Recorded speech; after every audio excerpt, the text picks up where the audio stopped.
binabati natin at nakikinig sa atin ngayon ating friendship na si Jean Andaca Bautista at syempre pa si Dr. Milet, si Dr.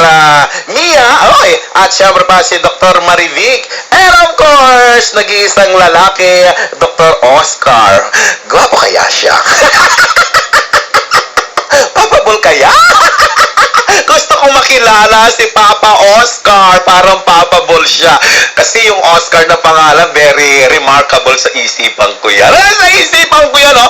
Anyway, syempre pa nagpapabaalag na sa outreach sila ngayon. O nga naman pala, meron silang tulong o meron silang ginagawang mission sa ating mga kababayan. Alam mo naman yung mga doktor, yung mga totoong doktor na yan, hindi lang sa isipan nila yung pera, gusto nila talaga yung tumulong sa marami nating mga kababayan. Kaya naman si Dr. Jean Andaca Bautista ay pinagpapala ang friendship ko yan. And speaking of friendship, ang aking best friend din, of course, ang aking best friend nung ako ay nasa kolehiyo, ayan, binabati natin of course ang ating friendship na si Ina Borrella Sumpay, na talaga naman ang ganda-ganda ng boses last Sunday nang kumanta sa atin.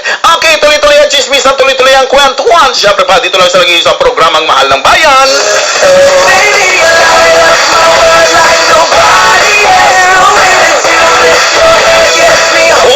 Uy, bago pumunta tayo sa ating special coverage, tanong muna ng bayan. Tanong ko sa inyo next week. Ayan, mapapalaban na naman ang ating pambansang kamao na si Manny Pacquiao. Tanong ko sa inyo, tanong ko lang, alam mo naman, artista din naman itong si Manny Pacquiao, di ba? Kaya pastok pa rin siya sa ating programa. Sa palagay ba ninyo, kayang patumbahin ni Manny Pacquiao si Artemio Marquez sa next na itong laban nila itong ngayon, sa kanilang second na paghaharap, ay bonggang-bongga bang mapapabagsak nitong si Manny Pacquiao si Artemio Marquez sa Las Vegas? Ulitin ko, sa lalapit na laban next week nitong si Manny Pacquiao laban kay Artemio Marquez, dito gagawin sa Las Vegas, Nevada, palagay ba ninyo kayang patambahin? Matalo rin kaya uli ni Manny Pacquiao si Artemio?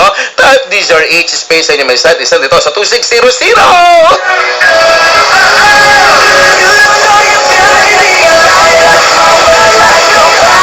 Binabati natin of course ang ating papala si Willie Tiongson ng Operation Tulong na lagi nating nakakatsikahan sa ating FB. Ay, Willie Tiongson, hi Morley, friend, Merry Christmas, regards.